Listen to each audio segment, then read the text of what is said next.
This guide contains both dry and wet laps. Use the timestamps in the video description below to navigate to the laps you want to watch.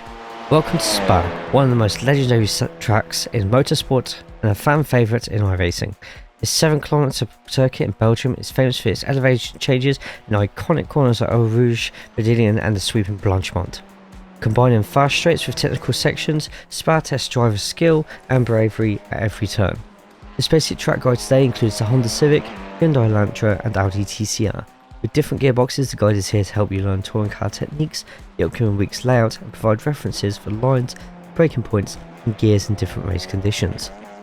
These laps are performed with a fixed setup and preferred lower brake bias percentage for better corner rotation. Check the TCR Discord in the video description below for touring car schedules, for field racing and for driving advice. Free practice is Mondays at 4 PM GMT, and I'll see you on track Tuesdays for race recordings. Let's dive into a thrilling lap of this legendary circuit.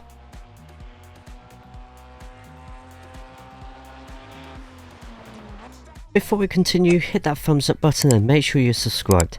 In the video description below, check out the Twitch channel, Discord and other socials. Don't forget to comment underneath and enjoy the rest of the video.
A legendary circuit that is sure to bring a lot of returning faces and new drivers wanting to try this out for week 13. So let's get you around this track safely, efficiently and give you a slight head start over everybody else once it goes live on Tuesday. Going down the main straight, one prime overtaking opportunities you got here where the 100 board is on the left hand side.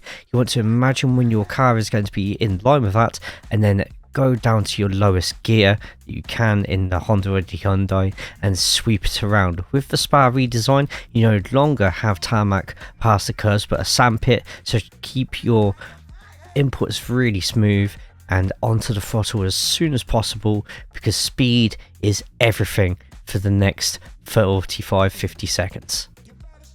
Now your next challenge is going to be maximising your speed and exit out of Eau Rouge and Radillon coming up now. Eau Rouge, the first part of this famous uphill corner, you are going to be wanting to take as much of the curb on the left as possible to open up Radillon. On the first lap you may need to lift slightly because the understeer is going to be absolutely horrendous. Once the tyres are warmed up, you should be able to take this corner with as much speed as possible.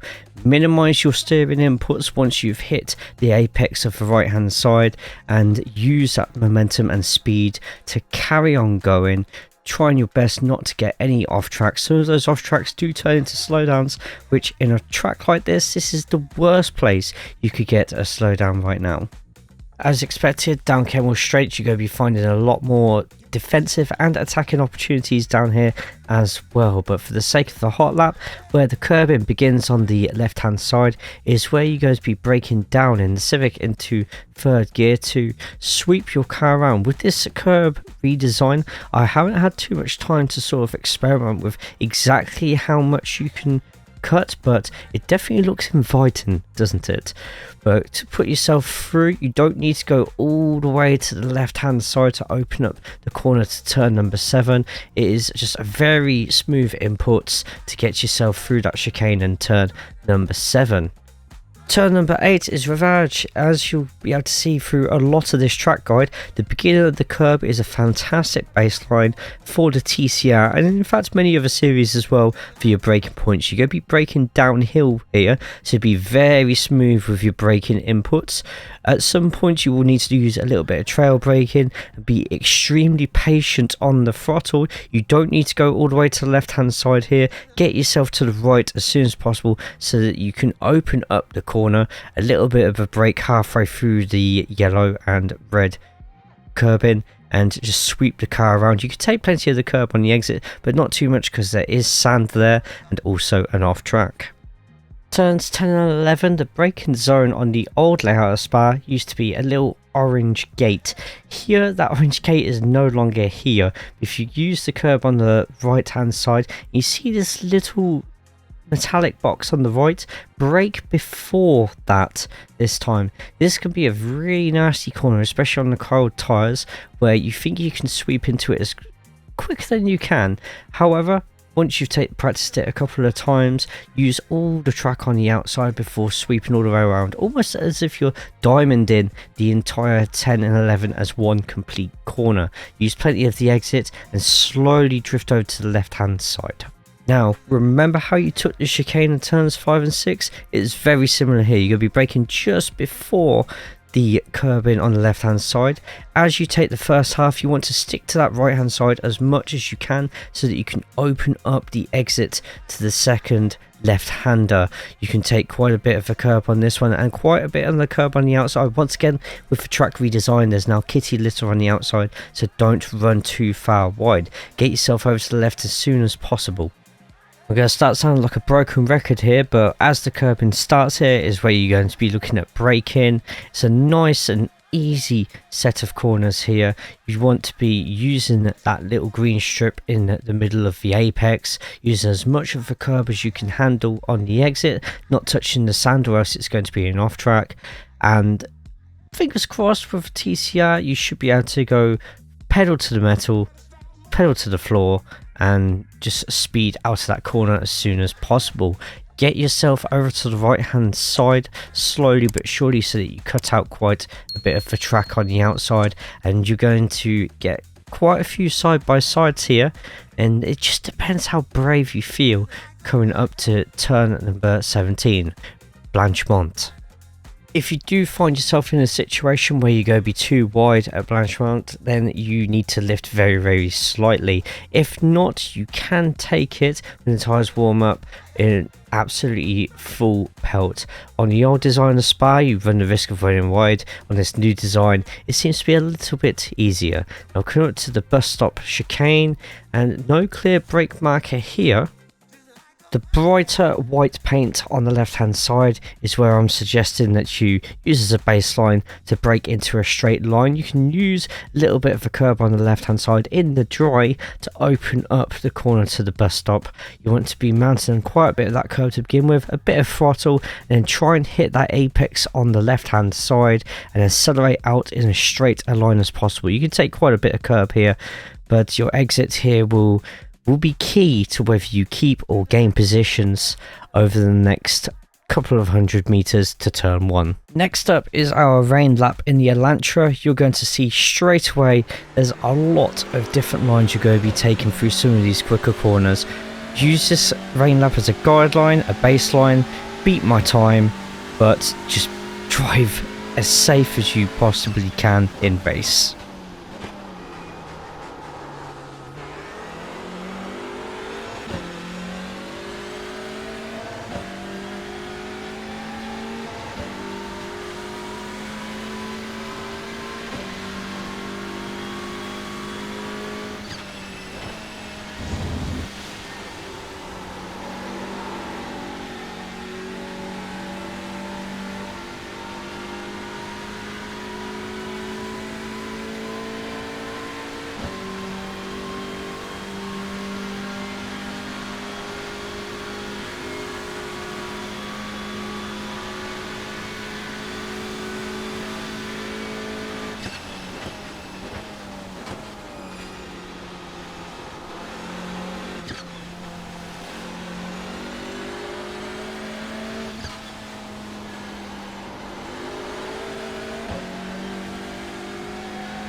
For those who've been nice and patient, here comes your Audi lap with much different gears for the majority of this track.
Thanks for watching. Don't forget to like, subscribe and explore the channel for more content. Drop a comment on what you're racing this week and check the video description down below for links to my Discord, Twitch, the TCR community and more. See you next video, take care of yourselves, but most importantly, take care of each other.